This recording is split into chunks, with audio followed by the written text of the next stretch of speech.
Welcome to my class. नमस्ते student. बच्चों, आज हम कक्षा 8वीं के पाठ्य पुस्तक वसंत भाग 3 का अध्ययन करने जा रहे हैं और वसंत भाग 3 से आज हम चैप्टर नंबर 8वां पढ़ने जा रहे हैं, जो एक कविता है और इस कविता का शीर्षक है यह सबसे कठिन समय नहीं। यह सबसे कठिन समय नहीं, इस कविता का यह सेशन नंबर 1 है। तो सबसे पहले हम देखते हैं यह सबसे कठिन समय नहीं। इस कविता को लिखा है कवयित्री जया जादवानी इन्होंने। तो सबसे पहले कवयित्री का हम परिचय देखते हैं। इनका जन्म 1 मई 1959 को कोतमा शहडोल मध्य प्रदेश में हुआ था। इनकी लिखने की भाषा या लिखित भाषा हिंदी है। इन्होंने कौन कौन सी विधाएं लिखे हैं? विधाएं का अर्थ इसके पहले आपको मैंने बताया है कि जो हम साहित्य में, लिटरेचर में अलग अलग प्रकार के साहित्य लिखते हैं, जैसे कविताएं होती हैं, कहानियां होती हैं, उपन्यास होते हैं, नाटक भी लिखे जाते हैं। इसके अलावा भी साहित्य के अलग अलग रचनाओं का प्रकार होते हैं, उसे हम कहते हैं विधाएं। तो कवयित्री ने उपन्यास, कविता और कहानी इन विधाओं को लिखा है। अब कवयित्री जया जादवानी, इनका जीवन परिचय थोड़ा हम विस्तार से पढ़ते हैं। कवयित्री जया जादवानी, इनका जन्म 1 मई सन 1959 को कोटमा जनपद शहडोल मध्य प्रदेश में हुआ था। जया जादवानी यह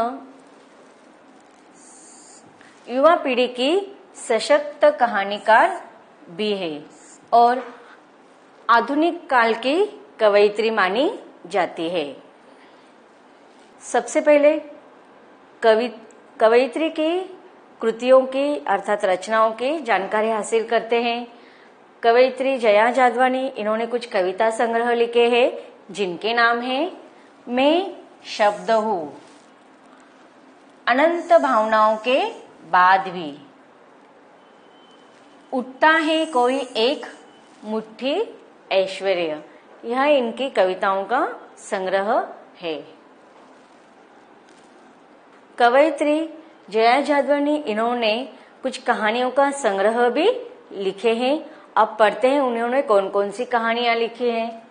इनकी कहानियों का शीर्षक है मुझे ही होना है बार बार, अंदर के पानियों में कोई सपना कांपता है। अन्य कहानी है उनकी मैं अपनी मिट्टी में खड़ी हूँ कांधे पर अपना हाल लिए।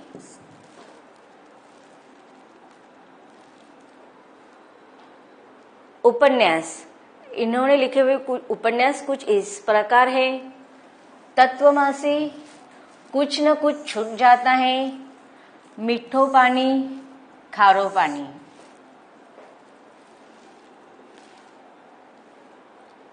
कवयित्री जया जादवानी, इनको छत्तीसगढ़ हिंदी अकादमी द्वारा सम्मान दिया गया है। तो इस प्रकार हमने कवयित्री का परिचय देख लिया है। अब कविता के बारे में थोड़ा जानकारी हासिल करते हैं। यह सबसे कठिन समय नहीं, यह कविता कवयित्री जया जादवानी द्वारा लिखित है और इस कविता को सबसे पहले हम सस्वर वाचन करते हैं। देखो, कविता कुछ इस प्रकार है। नहीं, यह सबसे कठिन समय नहीं, अभी भी दबा है चिड़िया की चोंच में तिनका और वह उड़ने की तैयारी में है।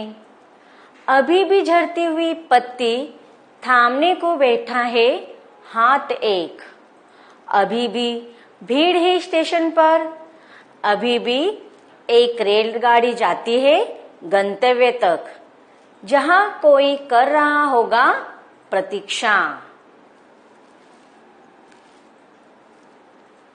अभी भी कहता है कोई किसी को, जल्दी आ जाऊं कि अब सूरज डूबने का वक्त हो गया।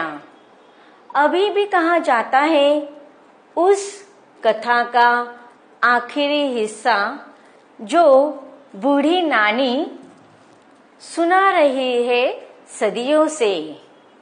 दुनिया के तमाम बच्चों को अभी आती है एक बस अंतरिक्ष के पार की दुनिया से, लाएगी बचे हुए लोगों की खबर। नहीं, यह सबसे कठिन समय नहीं। तो बच्चों, इस प्रकार हमने कविता यह सबसे कठिन समय नहीं, इसका हमने सस्वर वाचन कर लिया। जब हमने कविता को पढ़ा तो हमें कौन से चित्र हमारे सामने आते हैं? आपने कविता पढ़ी, सुनी, तो आप बता सकते हैं कि इस कविता के द्वारा पढ़ने के बाद, सुनने के बाद कौन कौन से दृश्य हमारे सामने आ गए कि देखो इस कविता में कवि ने या कवयित्री ने कौन कौन से उदाहरण दिए हैं? चिड़िया का, वेरी गुड। हमने चिड़िया के बारे में पढ़ा, चिड़िया का नाम पढ़ा। फिर और कौन से उदाहरण कवयित्री दे रही है? रेलगाड़ी का, वेरी गुड। और आप क्या पढ़ रहे थे? कविता का वाचन किया हमने, तो कुछ शब्द आपके कानों पे पड़े, कुछ शब्दों को आपने पढ़ा। कौन से? और क्या? बूढ़ी नानी, सूरज डूबने लगा, अंतरिक्ष के पार की दुनिया। तो देखो, यह सारे चित्र हमारे सामने उभरने लगे कि चिड़िया अपने चोंच में तिनका लिए जा रही है, फिर रेलवे स्टेशन पर रेलगाड़ी आ रही है तथा भीड़ भाड़ से भरा हुआ रेलवे स्टेशन है। उसके बाद हमने कौन सा चित्र उभरने लगा है कि हमारी बूढ़ी नानी या दादी माँ हमें कहानी सुना रही है। और कौन सी कहानी सुना रही है? कि अंतरिक्ष के पार की दुनिया की कहानी सुना रही है। तो देखो, इस कविता के माध्यम से कवि ने ऐसे ही कुछ उदाहरणों के द्वारा हमें आशावादी जीवन की तरफ संकेत कर रही है कवयित्री। कि देखो कि जिस प्रकार इस कविता में कवि क्या करे कि नहीं, यह सबसे कठिन समय नहीं है। कवयित्री कहती है कि जब तक मानव अपने जीवन को सहजता के साथ, स्वाभाविकता के साथ जीता है, तब तक उसका जीवन कठिन नहीं हो सकता। तो इस प्रकार इस कविता को समझाने के लिए कवयित्री ने हमें बहुत सारे दृष्टांत दिए हैं। दृष्टांत या तर्क अर्थात उदाहरण, एग्जाम्पल। तो कौन कौन से एग्जाम्पल दिए हम कवयित्री ने?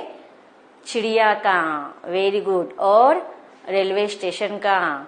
और तो देखो, चिड़िया के द्वारा हमें कवयित्री क्या कहना चाहते हैं कि जब चिड़िया सुबह उठते क्या करती है? अपने चोंच में तिनका लेकर उड़ती है और वह दिन भर वही कार्य करती है कि तिनका ढूंढ कर लाती है और जहां पर वह रहती है, जिस पेड़ पर वह रहती है, वहां पर वह तिनका इकट्ठा करती है। क्यों तिनका इकट्ठा करे? क्योंकि वह अपने लिए और अपने बच्चे के लिए उस पेड़ पर क्या करने वाली है? उस तिनकों के सहारे से घोंसला बनाने वाली है। तथा कवयित्री कहती है कि रेलवे स्टेशन पर भीड़ भाड़ दिखाई दे रही है, लोगों का आना जाना चालू है और रेलवे स्टेशन पर लोग रेलवे में बैठकर अपने इच्छित स्थान पर पहुंच रहे हैं। तो मतलब जीवन कैसे सहजता से चालू है, स्वाभाविकता से जीवन चालू है। तथा कवयित्री आगे कहती है कि कोई किसी के इंतजार में उसके चिंता में उन्हें क्या कह रहा है कि अब शाम होने वाली है, सूरज डूबने वाले हैं, तो आप जल्दी से घर आ जाइए। तो उसी प्रकार कवयित्री और आगे कहती है कि बूढ़ी नानी के द्वारा जो कहानी सुनाई जा रही है उसमें परियों की कहानी के द्वारा बच्चों को अंतरिक्ष के बारे में सुनाई जाने वाली कथा के बारे में कवयित्री कह रही है कि उस पार की दुनिया, अंतरिक्ष पार की दुनिया के संदेश ला रही है एक बस, और वह भविष्य में भी बच्चों को उसके द्वारा खबर सुनाने वाली है। तो इस प्रकार कवयित्री हमें आशावादी दृष्टिकोण इस कविता के माध्यम से बता रही है कि हमें अपने जीवन में आशावादी दृष्टिकोण रखते हुए जो कठिन समय हमें लग रहा है वह वास्तव में इतना कठिन नहीं है, यह बताने की कोशिश कर रही है। तो इस प्रकार हमने इस कविता का संक्षिप्त स्पष्टीकरण देख लिया है। अब देखते हैं कविता का सार लिखित रूप में। प्रस्तुत कविता यह सबसे कठिन समय नहीं। इस कविता में कवयित्री, क्या नाम है कवयित्री का? जया जादवानी। कवयित्री ने निराशा के वातावरण में मनुष्यों को आशा की किरण दिखाई है। इसके लिए उन्होंने चिड़िया के तिनका लेकर उड़ने, फिर देखो यहाँ पर कौन कौन से आपको प्रश्न पूछे जा सकते हैं कि कौन कौन से उदाहरण कवयित्री ने हमें दिए हैं। तो पहला है चिड़िया के तिनका लेकर उड़ने के, फिर दूसरा है गिरती पत्ती को थामने के लिए तैयार हाथ, और फिर तीसरा है, हम यहाँ पर लिखते हैं, गंतव्य तक जाती रेल,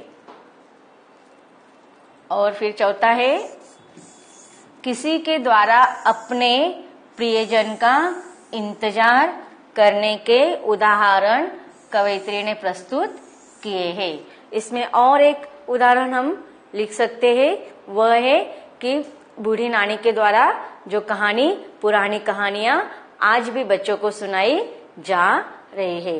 तो इन उदाहरणों के द्वारा कवयित्री हमें यह सबसे कठिन समय नहीं, इस कविता के द्वारा मनुष्य को आए हुए समय के और इंगित करते हुए कहते हैं कि निश्चित रूप में आज हम जितना समझते हैं उतनी कठिन समस्याएं, उतना कठिन समय हमारे जीवन में नहीं है। आगे हमारा भविष्य निश्चित ही अच्छा होने वाला है।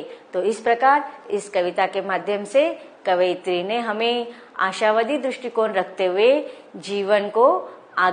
जीवन में हमें आगे बढ़ने के संदेश दिया है।